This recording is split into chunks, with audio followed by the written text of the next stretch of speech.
All right, everyone, just a quick one. If you've been listening to the pod recently, you know that I've been balls deep in my boxing training and my body is starting to feel absolutely cooked.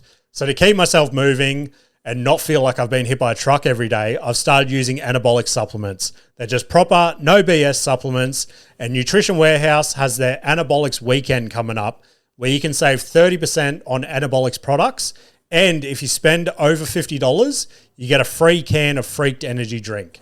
You can get early online access from Thursday the 19th of February, or if you're more of an in-store or online guy, Friday the 20th to Sunday the 22nd, that's where you'll find your savings. If you're training, lifting, boxing, or just want to feel a little bit less broken like myself, now's the time to jump on board with anabolic supplements and Nutrition Warehouse. I appreciate you all. Let's get back to the pod. It's the Can't Get Any Worse podcast on blast, giving you the real talk, no holding back. Can't get any worse, we'll make you see.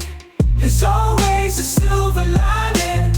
We'll set you free, so join the movement. Let's change the game with the Can't Get Any Worse podcast.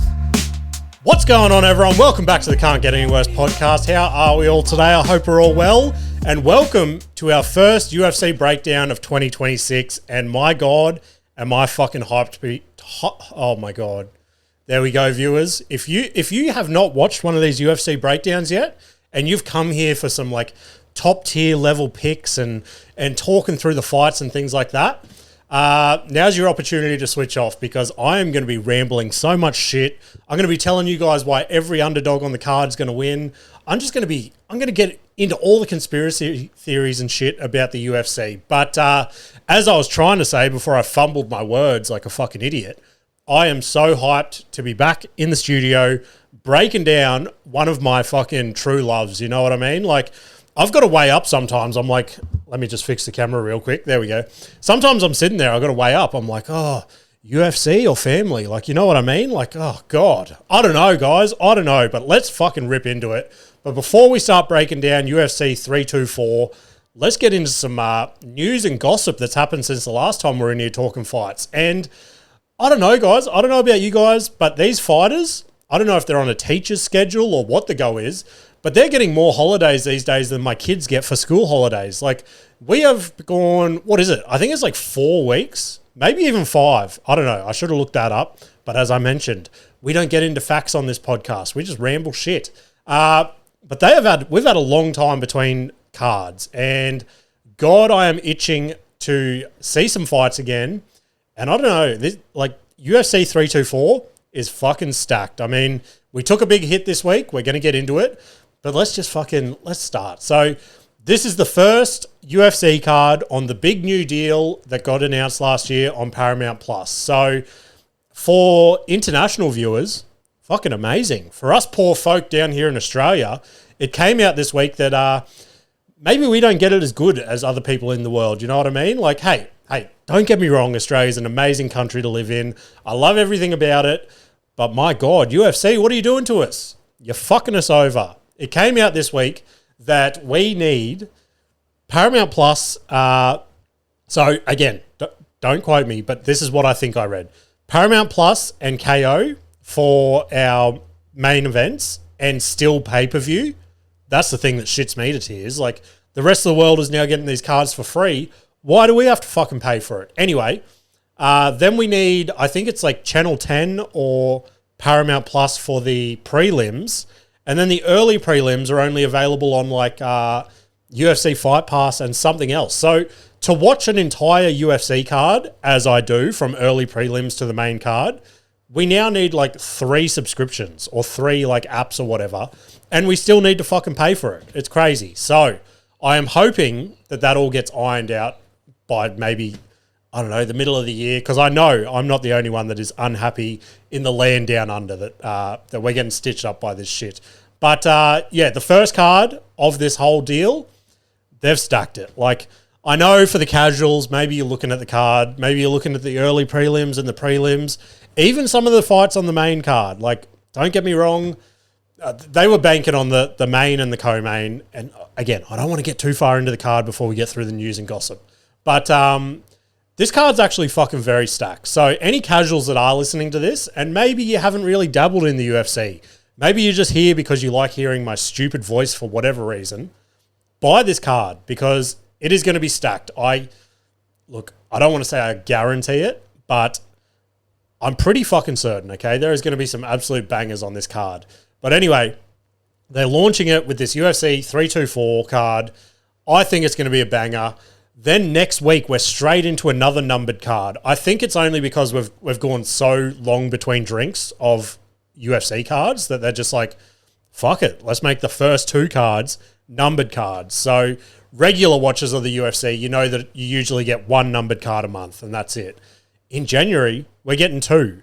Crazy, crazy shit. But anyway, let's get into what the actual card is. Oh, and also, with this big deal, we're getting huge shit this year, like the White House card. I'm so fucking hyped for that. Some news came out this week for it. But again, before we get into it, I need to stop backtracking right now. Oh, fuck me. Anyway, let's get into the big news of the week. Kayla Harrison has been pulled from the card with a neck injury. She has undergone neck surgery, which is crazy. You don't want to see any fighter go through that. But my God, was this going to be one of my favorite fights of this entire card? Amanda Nunes was coming back out of retirement. She was going to fight Kayla Harrison. This has been like the biggest hyped women's fight that I can remember in the longest time. Probably since like the days of Nunes versus Ronda, Nunes versus Cyborg, all that sort of shit, right? This was going to be it. This was the pinnacle. Kayla Harrison was taking over the PFL. Everyone's like, you need to come to the UFC. You need to prove that you're the best women's fighter in the world. She did that. She came over to the UFC. It might have only been last year, to be honest, and now she's already the champion. So she's proved to everyone, I'm the real deal. Now, a week out from the card, neck surgery. It is, you can't write that shit. I put up a bit of a trolling video yesterday. You guys might have seen it already, but I was trying to hype, a fake fight between Nunes and Ronda Rousey. Ronda Rousey was going to come back out of retirement, and a little bit clickbaity. Didn't go as viral as I was hoping, but anywho, you can't pick this shit. But so that card has just been entirely scrapped. Apparently, Amanda Nunes got offered a couple other fights, and she more or less said to the UFC, "Look, I'm only coming out of retirement for like the payday, the big fight. I want to come back. I want to win the title back. I want to prove I'm the best women's fighter of all time," which it's hard to fucking argue, you know, but I would like to think, I think it's still unanswered as to how long Kayla Harrison's going to be out for, but we need to see that fight in 2026. Like the only thing that I can think would be like a saving grace, Kayla Harrison, the American, versus Amanda Nunes, the greatest women's fighter of all time, White House card. I don't know how long it takes to come back from a neck injury though. I think that is very short notice. Like, yeah, again, it's very shady and no one really knows the extent of this injury, but I would like to cross my fingers and hope that that's what we get. The other thing, speaking about the White House card, I'm just going to crack my delicious can of Celsius first, and then we're going to crack into it. Oh yeah, mixing it up this week. Watermelon lemonade. Jesus Christ, guys. If you guys aren't behind Celsius, duck to your local Servo or Woolworths or whatever, pick yourself up a can. It is just delicious. But anyway, the more big news this week, Dana White, I don't even know if it was might have been a podcast, might have been a fucking interview or something, but he's finally come out. He said it out loud. Conor McGregor versus Michael Chandler will not be on the White House card, which, to be honest, if you stand back and you look at the entire landscape of the UFC at the moment, and you had to pick a fight to put on the White House card, my money probably would have been on Conor versus Chandler at the White House. You've got the American in Michael Chandler. He's patriotic as fuck. Everything he does is for America. And then you've got Conor McGregor, the biggest superstar the sport has ever seen. Potentially the biggest superstar any sport has ever seen. And this has entirely killed that storyline. Dana said it, black and white, just straight down the barrel of the camera. It is not happening. So now that's made my skeptical brain start picking fights. And I think I said this on a couple of breakdowns ago. I would love to see Conor McGregor versus Nate Diaz 3. We need to see the trilogy. They've both got one win over each other. They're both in like the top 5 highest pay-per-views of all time. You put Conor versus Nate 3 on the White House card, which they're trying to make the biggest card of all time. It sells itself. If we do not see that, it literally writes itself, as I just said. The beef, the history, the press conferences, the social media tweets back and forth to each other. My God, I will be creaming my jeans every single day, just logging onto social media going, what are these two banging on about each other today? But yeah, and to be honest, I think that's where the UFC is heading. I don't even think that they book like fights these days. They just book Twitter beefs. They book public Twitter beefs, and they're like, fuck it, let's just sit back and let the fighters sell this fight. So yeah, that would be incredible. The other fight I've heard floating around is Conor versus Masvidal, which again, I love that fight as well. And the reason I love those two fights so much is Conor, like, as much as this pains me to say, you guys know I'm the biggest Conor dick rider in history. He's over the hill. He's not coming back. He's not winning any titles. He's not winning anything. The only hope that we could see for a title for Conor would be a BMF belt. And if you put a BMF belt on the line for Masvidal or Nate, I would eat that thing up. As soon as that got announced, look, I'm notorious for buying the pay-per-view while the prelims are on. I don't know what it is. I'm going to save my money, and the UFC is going to prove to me that, okay, the main event's going to be worth it, and then I buy it. As soon as that got announced, I guarantee I'd go and buy that pay-per-view. And then there'd probably be an injury, and I'd hate myself for it. But anyway, let's get on to some other shit. Arman Tsarukyan has come out publicly, and he's basically said, fuck you to the UFC, which personally I love. Like, Arman Tsarukyan, you could argue, potentially the best fighter in that division at the moment. The UFC basically leapfrogged Paddy Pimblett for this interim title shot on this card. And you can't blame him. I mean, I'll put my hand up. Every time Paddy fights, I doubt him, and he proves me wrong every single time. But Tsarukyan is the number one contender. If the UFC sticks to like how it should be, like, I almost see it, unless the number one contender has already fought the champion and they've lost or whatever, then I get it. Then you've got to start exploring the rest of the top 10 and you've got to find the best matchup.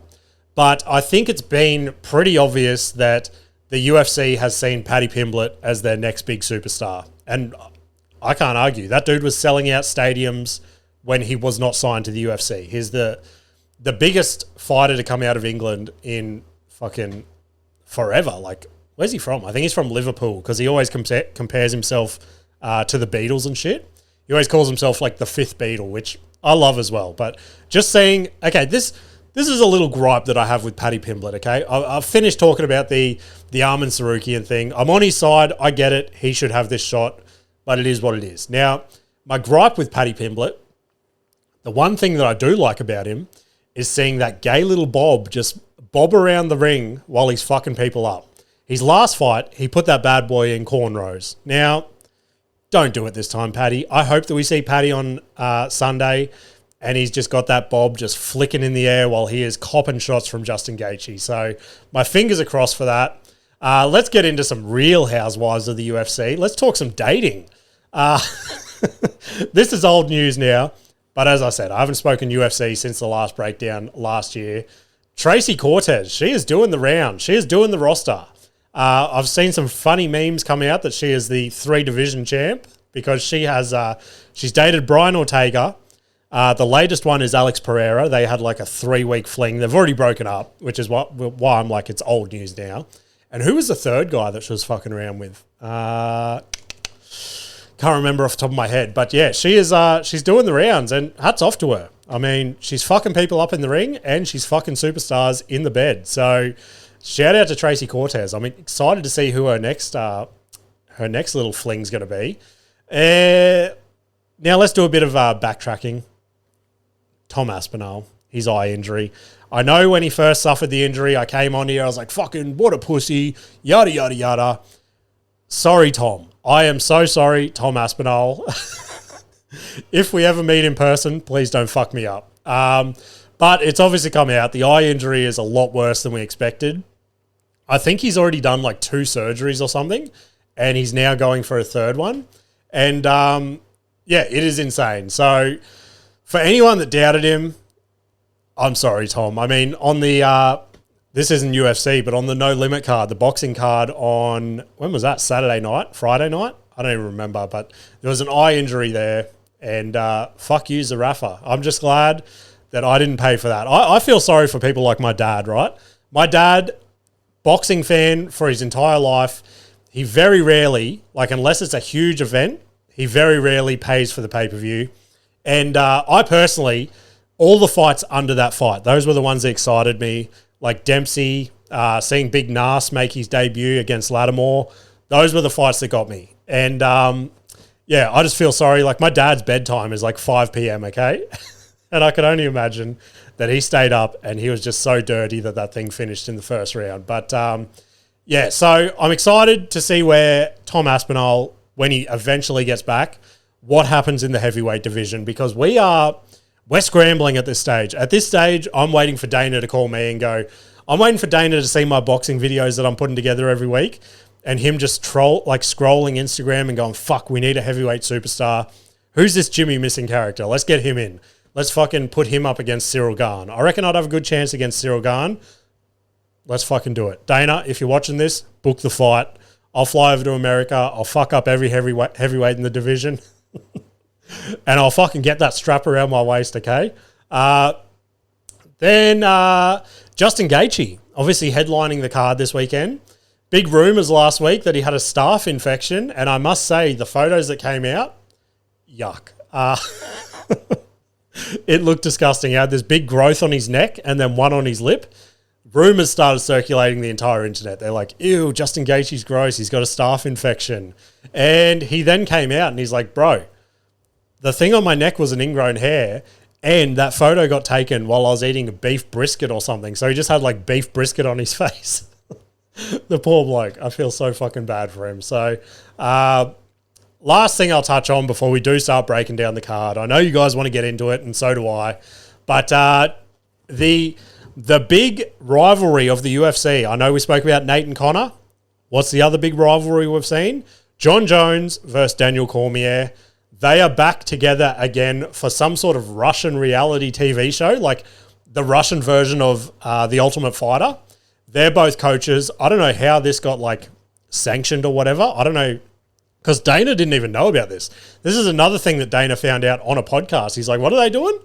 And the host is like, oh, they're like on some Russian reality TV show being coaches. So, look, hats off to Dana for just letting it fly, because part of me would think that the old Dana would have shut that thing down. He would have gone, fuck that. They're both contracted to me. They are not promoting any other fight league. So hats off to Dana. But what I have loved to see from all this is the rivalry is still hot, okay? There's been a couple of moments over the last couple of years where John Jones and Cormier have been on interviews together and they've been relatively civil towards each other. Now, we're getting a little bit of the opposite in this. Apparently, John Jones reached out the olive branch or whatever the fuck it's called, and Daniel Cormier was basically like, fuck you. So then John Jones has come out and he's gone, Cormier's an asshole. He is the worst person on the world. And God, we're not going to see it. Daniel Cormier is happily retired. He's in his fat era. We're not going to see it, but my God, would I love to see those two throw down again. But again, it doesn't really make sense. John Jones has got the 2 wins over him. But yeah, love to see it. Let's break down this weekend's UFC 324 card that is happening at T-Mobile Arena in Las Vegas. I'm going to take another sip and then we'll get into it. Now, as I said, this is the first event UFC's having on Paramount Plus. They want it to be a banger.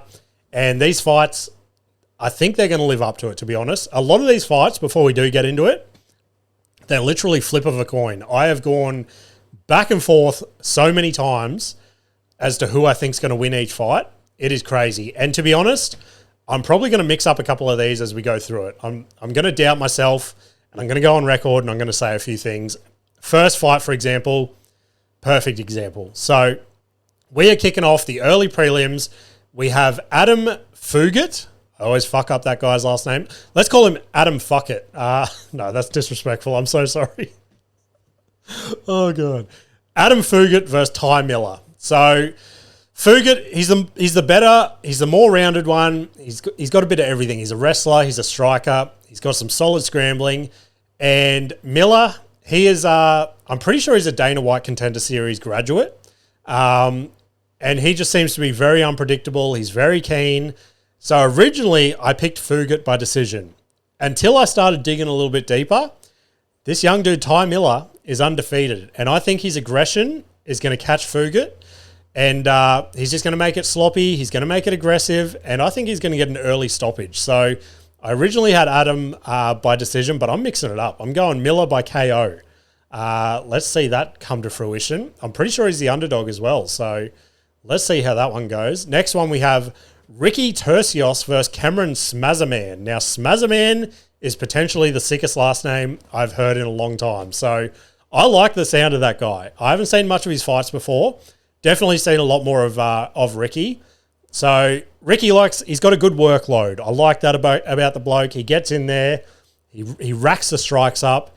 But yeah, again, much like the last fight, Spazerman, I had a little bit of a dip, watched a couple of highlights and things. He seems very aggressive as well. He seems to just want to go for that finish attempt in every single fight. So I'm mixing that one up as well. I had Tercios by decision, but God, I'm feeling fucking froggy today, guys. So let's go Smazerman by knockout. I reckon he's going to want to get in there. He's going to want to put a good impression in there. He's going to want to get his name out there more. So let's go him. Then we go to the lightweight division. We got Josh Hokett versus Denzel Freeman. So heavyweight division, as I've mentioned, the heavyweight needs a breath of life.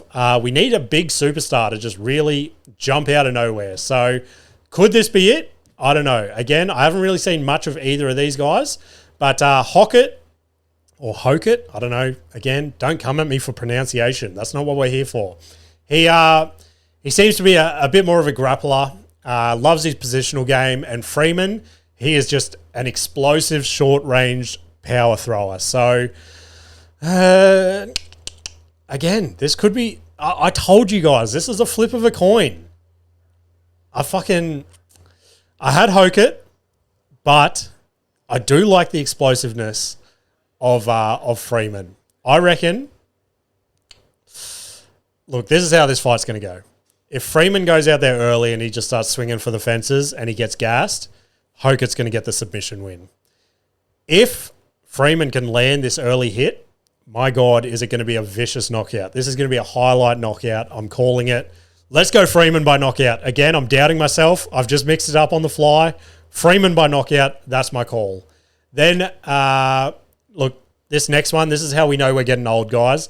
The glory days are behind us. Michael Johnson versus Alexander Hernandez. I felt like yesterday we were watching Michael Johnson in main events, in co-mains, on the main card, and now he's in the early prelims. Seems disrespectful, but I mean, the dude is old as now. So he's a vet. He's got underrated power. Hernandez, he just has the cardio, and that's how I see this fight going out. I think Hernandez is probably going to grind out a decision. He's got the better pace. He's got the cleaner timings. And I think it's just going to be a ground out decision. So that's my pick for that one. Then we go capping off the early prelims. We've got Alex Perez versus Charles Johnson. So Perez, grappling background.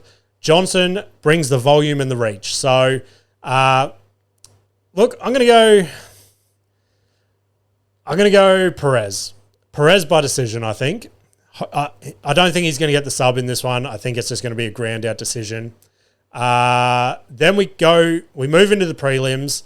Prelims are only 3 fights now because obviously the whole Kayla Harrison thing happened. They've moved Rose up to the main card, which there's been a lot of skepticism about that as well. But let's kick into it. Kicks off with the light heavyweight division. We have Nikita Krylov versus, now this name has been stressing me out this entire episode, Modestas Bukauskas. Again, I'm sorry. Now, I definitely know more about Nikita Krylov. Watched his career. He has a lot of submission variants, and but this other dude, I was looking at him. Actually, let's look at his record live. Let's should have done that before. Okay, record's okay-ish, 19-6. Nikita Krylov is 30 wins and 11 losses. Jesus Christ, 41 fights. That is impressive. But I'm doubting Nikita Krylov on this one. I reckon Modestus, or however you say his name again, I'm sorry. He's going to get the KO. I think his aggression and his clean shots, he's just going to get a punch in and it's just going to rock Krylov. So that's my pick for that one. Now, the next fight, guys, if there is a fight that I am most excited about other than the main event, it is this one. You guys know I've been on this guy's balls since he made his debut. We have my new favorite fighter, Atiba Gautier versus Andre Polayev. Now, we all know who my pick's going to be in this. I think he is going to be the next big thing in the middleweight division. That title is coming for this dude. And, hey, I just want to go on record. You guys know I've been on this guy's been on my radar, for the longest time. Like I said, since his debut, I was listening to a little podcast. What was it called? The Joe Rogan Experience or something. I was listening to that a couple of weeks ago, and someone asked Joe Rogan, I think his name was. They said, hey, who is like the next big superstar? Who's someone we need to keep our eye on? And this Joe character, he goes, look, I'm liking this dude in the middleweight division called Atiba Gautier. And I was like, Joe, he's my fucking superstar. You can't just come in and steal my favorite fighters, okay? I know that I just got the itchiest nose all of a sudden. I know that you go on record and you're like, oh, I've seen the most fights live in history and things like that. Like you think you know fights, but hey, I'm a fat dad from Logan who sits in his garage and breaks down UFC fights, okay? I think I know a thing or two about fighting. But anyway, I am going Gautier by vicious knockout again. This dude is just racking up highlight after highlight, and I think he's going to get another one, guys. If he loses on Sunday, there will be tears falling from my eyes. But shout out to my favourite fighter, Atiba Gautier. Get behind him, guys. I'm telling you now, he is going to be the next big thing. Capping off the prelims, we go to the bantamweight division. We have Umar Nurmagomedov versus Davison Figueiredo. Now, the fact that this fight didn't get put up to the main card over the Rose fight kind of blows my mind a little bit. Only a couple of months ago, we saw Umar Nurmagomedov fight for a championship belt, and now he's back on the prelims. And even Davison Figueiredo, he was fighting for titles, I don't know, a year or maximum 2 years ago. He was the champion. And just to see him cap off the prelims, I know the UFC likes to put a big fight at the end of the prelims just to sell the main event, so you can't argue with that. But I don't know, part of it feels disrespectful again, but it is what it is. I mean, again, it kind of resembles how stacked this card is that those two are on the prelims. But anyway, Nurmagomedov, he is obviously the sharper grappler. He just has that Russian smothering style. And Figueiredo, former flyweight champ, he just racks up the finishes as well, which you don't really see in the bantamweight division, if I'm being honest. So this is trying to see what that says up there. So it's number 2. Umar's number 2. Oh, I thought Figueiredo was higher than that. Figueiredo's number 6. But I don't know. It's going to be hard to doubt Umar in this. I think he's going to grind out the decision if he doesn't catch an early submission at some stage. So yeah, let's go Umar by decision. Now let's get onto the main card, guys. Kick it off, featherweight division. We have Arnold Allen versus Gene Silva. Now, this fight is going to be an absolute banger. Gene Silva has been making a name for himself in the last 6 months for just killing people, you know what I mean? Like, he is seen as an up-and-coming superstar. He is part of those the fighting nerds where they wear the glasses and shit. That's his team. So Allen is probably the more technical, offensive fighter. But Gene Silva, his aggression is just unmatched. So I think in this one, you know what I think could win this fight? The fucking crowd. I think the crowd getting behind both these guys, they're both going to go in there. They're both going to want to get the win. I had up there Allen by decision. I just thought that his volume, his technicality, all that was just going to grind out a decision. But again, looking at this and just thinking back to Gene Silva's last few fights, I think his forward pressure and just his buzzsaw style, I think he might get a finish. I think like I said, the crowd just chanting for them. I think he's just going to ride that, and he's just going to fucking come out in the second or potentially even the third round and get the finish. So I'm going to go Jean Silver by knockout. Then we go women's flyweight fight. One of my favorite chicks of all time, Rose Namajunas, up against Natalia Silva. So originally this was Rose versus Alexa Grasso. Grasso is out with an injury or something, and Silva stepped up. Now Silva's already got a win over Grasso, and she's been riding a big UFC win streak. So I like this chick. Don't get me wrong. She's pretty impressive, and there's just something about me. Rose Namajunas, former 2-division champ, still just trying to establish her name in the division. Now, I hope that we get vintage Rose back, like the Rose that was crying when she won the title and she was just screaming into the camera, "I'm the best." My God, like I literally just got goosebumps thinking about that moment again. If you haven't seen that, jump on YouTube and just type in like Rose Namajunas, "I'm the best" or something. It is crazy just to see such a small little chick win the title and just scream, "I'm the best." So I think the safe option is Silva. Probably a decision, maybe a late finish. But every ounce of my body just wants to think back to vintage Rose and just think that she's going to get it done again. I can't do it. I've got to pick Natalia Silva. I'm sorry, Rose. It fucking pains me to do it. But I think she's just going to want to ride this win streak. She obviously wants to win the belt, and she's definitely on the right path to do so. So I'm going Natalia Silva to win that one. Then we go the heavyweight division. Oh boy, is this going to be a banger. Just two big dogs. If this makes it past the first round, I'm going to be very surprised. So we have Waldo Cortez Acosta, a rising star, versus an absolute vintage star in Derek Lewis. Now, Derek Lewis is a fan favorite. He's one of my favorite. But Waldo, he's on a lot of momentum at the moment. He wants to be that new big dog in the heavyweight division. He's from the Dominican Republic. I don't know if we've had a Dominican Republic champion. I could be wrong. But yeah, Derek Lewis, like I said, veteran of the sport, huge power. This dude clips you once, you're gone. And just to see him drop to the ground and do that Black Beast finish that he does, where he just fucking pounds the canvas. Oh my God. Is there a better scene in the UFC than just seeing the big dog get a win? And then, of course, the post-fight interviews, they're always classic. Takes his pants off in the ring. Joe Rogan goes, "Why'd you take your pants off?" He goes, "My balls were sweaty." Oh, based on that, I want Derek to get a win. Fuck it. Let's do it. Let's go. Let's go the vet in this. Let's go the upset. Let's go Derek Lewis by KO. I'm doing it. I'm locking it in. Then we go to the new co-main. We have Sean O'Malley versus Song Yadong. So this has been bumped up to the co-main, which you can't argue. Sean O'Malley, one of the biggest superstars in the last few years. He's just got that pretty boy precision, just some of the best. Again, you want to say some of the best boxing, but he's just so...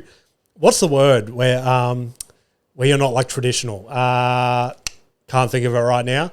But anyway, he just has this crazy style where he just seems to get in there, get it done. I'm not going to lie, it's been a while since we've seen an impressive Sean O'Malley fight, okay?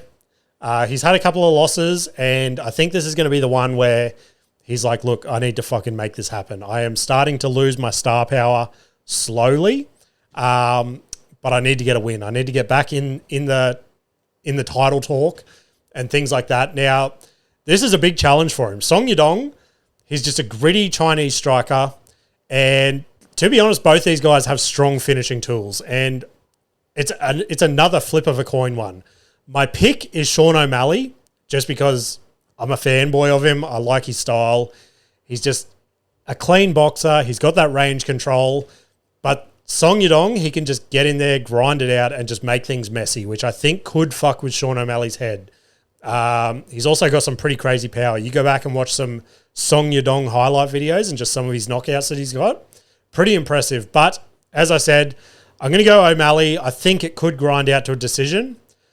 I would like to see Sean O'Malley get a knockout, just to get the hype back behind him. But again, it's a fucking flip of a coin, that one. Now, let's get in to the main event.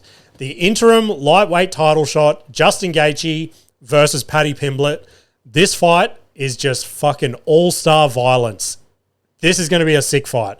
If there is a main event to kick off 2026, I don't know if there's a better fight than this, to be honest. I'm so keen to see this. Just old school wrecking ball in Justin Gaethje versus the new viral fan favorite in Paddy Pimblett.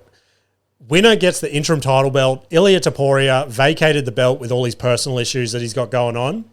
But seeing either one of these guys fight Ilia when he comes back, just to, what's the word where they fucking, where the interim becomes the official belt? I forget. Don't get me wrong. Again, we don't come here for the facts. It is an exciting fucking fight. Now, I really do not know, guys. Honestly, hand on heart, I don't know how this fight's going to go. My heart says Justin Gaethje. I would love to just see him just grind it out, potentially get a knockout in there. He has some of the most vicious fights in UFC history. This dude does not know how to stop. You see this guy just copping 10 punches just to get his one power shot in, and then he steps back as if nothing fucking happened. He looks like a real-life Simpsons character, by the way. So I really want to go Justin Gaethje more than anything, but every single time Paddy Pimblett gets in the octagon, I doubt the dude. I go, nah, he's not going to fucking get it done. Who is this guy? He's a social media superstar. He's not a fucking real fighter. And every single time he proves me wrong, and I've got to come in here next week and go, well, Paddy Pimblett got it done again. So as much as it pains me again, I think I've got to go Paddy. I'm going Paddy Pimblett. I think his confidence in his stand-up game, it's going to be scary. God, it fucking pains me. Let's go Paddy Pimblett. Paddy Pimblett, by decision, potentially a knockout. That would hurt to see him knock out Justin Gaethje, I'm not going to lie. But I'm going to go Paddy Pimblett in that one. But again, it's a flip of a coin. I honestly cannot sit here and confidently say who's going to win that one. But that's brought us to the end of our UFC 324 breakdown. And that leads us to our Can't Bet Any Worse multi, voted by you guys on Instagram. We have Paddy Pimblett with 74% of the votes. We've got Sean O'Malley with 72% of the votes. And we've got Derek Lewis with 58% of the votes, giving us a combined multi of $7.45, guys. That is some outrageous odds. But you guys picked it, so we're grinding it out. So we're going to throw a sneaky... Fuck it, let's do $10 to kick off the year. Know what I mean? Let's throw $10 on that bad boy. But that's our Can't Bet Any Worse multi. Other than that, guys, things to plug this week. I've got... Oh, yeah, by the way, if this is your first time listening to this, I'm a stand-up comedian, okay?